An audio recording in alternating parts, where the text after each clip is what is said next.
ಮೂಲತಃ ಪ್ರತಿಯೊಂದು ಹೆಣ್ಣು ಮಗುವಿನಲ್ಲೂ ಅಪಾರ ಸಾಮರ್ಥ್ಯವಿರುತ್ತದೆ. ಅದನ್ನು ಪೋಷಿಸಿದರೆ ಅದು ನಮ್ಮ ದೇಶದ ಭವಿಷ್ಯವನ್ನು ಬದಲಾಯಿಸಬಹುದು. ಆದರೆ ಈಗ ಭಾರತದ ಲಕ್ಷಾಂತರ ಹುಡುಗಿಯರಿಗೆ ಈ ವಾಸ್ತವ ಮಸುಕಾಗಿ ಕಾಣ್ತಿದೆ. ಈ ಹುಡುಗಿಯರು ತಮ್ಮ ಶಿಕ್ಷಣವನ್ನು ಎಂದೂ ಪೂರ್ಣಗೊಳಿಸಲಾಗುವುದಿಲ್ಲ. ಇದು ಅವರ ಪೂರ್ಣ ಸಾಮರ್ಥ್ಯ ವರ್ಧನೆಗೆ ತೊಡಕಾಗುತ್ತದೆ. ಪುಟ್ಟದೊಂದು ಹಳ್ಳಿಯ ಚಾಂದಿನಿಯನ್ನು ಭೇಟಿ ಮಾಡಿ. ಅವಳು ಈಗಷ್ಟೇ 8ನೇ ತರಗತಿಯಲ್ಲಿ ಉತ್ತೀರ್ಣಳಾಗಿ ತನ್ನ ಶಿಕ್ಷಣವನ್ನು ಮುಂದುವರಿಸಲು ಉತ್ಸುಕಳಾಗಿದ್ದಾಳೆ.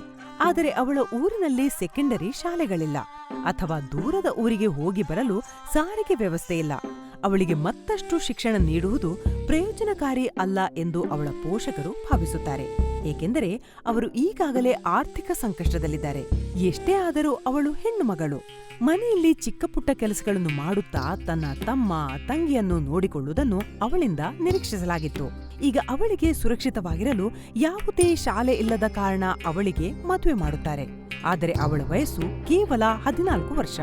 ಈ ಹಂತದಲ್ಲಿ ಚಾಂದಿನಿಯಂತಹ ಹುಡುಗಿಯರು ತಮ್ಮ ಜೀವನದಲ್ಲಿ ಅಸಹಾಯಕರಾಗಿರುತ್ತಾರೆ. ಇಷ್ಟು ಚಿಕ್ಕ ವಯಸ್ಸಿನಲ್ಲಿ ಹೆಂಡತಿಯಾಗಲು ಅಥವಾ ತಾಯಿಯಾಗಲು ಮಾನಸಿಕವಾಗಿ ಅಥವಾ ದೈಹಿಕವಾಗಿ ಸಿದ್ಧರಾಗಿರುವುದಿಲ್ಲ.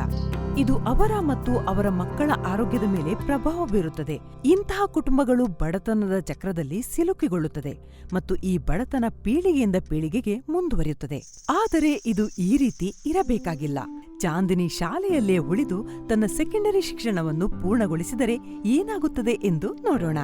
ಅವಳ ಮುಂದಿನ ಜೀವನಕ್ಕೆ ಇದರ ಅರ್ಥವೇನೆಂದು ಯೋಚಿಸಿದರೆ, ಶಿಕ್ಷಣದ ಸಾಮರ್ಥ್ಯದಿಂದ ಅವಳು ಉದ್ಯೋಗ ಪಡೆಯಬಹುದು. ಅದರಿಂದ ಅವಳು ಆರ್ಥಿಕವಾಗಿ ಸ್ವತಂತ್ರವಾಗಿರಬಹುದು ಮತ್ತು ಬಡತನದ ಚಕ್ರವನ್ನು ಮುರಿಯಬಹುದು. ಮತ್ತು ಸಿಹಿ ಸುದ್ದಿ ಮುಂದುವರಿಯುತ್ತದೆ. ತಾನು ಯಾವಾಗ ಕುಟುಂಬವನ್ನು ಹೊಂದಬೇಕೆಂದು ನಿರ್ಧರಿಸಲು ಅವಳು ಹೆಚ್ಚು ಶಕ್ತಳಾಗುತ್ತಾಳೆ. ಅವಳ ಮಕ್ಕಳು ಆರೋಗ್ಯವಂತರಾಗಿರುತ್ತಾರೆ. ಜೊತೆಗೆ ಅವರು ಶಿಕ್ಷಣ ಪಡೆಯುವ ಸಾಧ್ಯತೆ ಹೆಚ್ಚು. ಹುಡುಗರು ಮಾತ್ರವಲ್ಲ, ಹುಡುಗಿಯರು ಸಹ.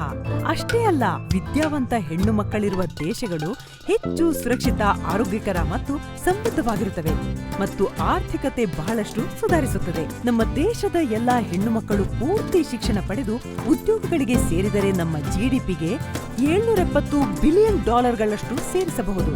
ಅದನ್ನೊಮ್ಮೆ ಯೋಚಿಸಿ ನೋಡಿ.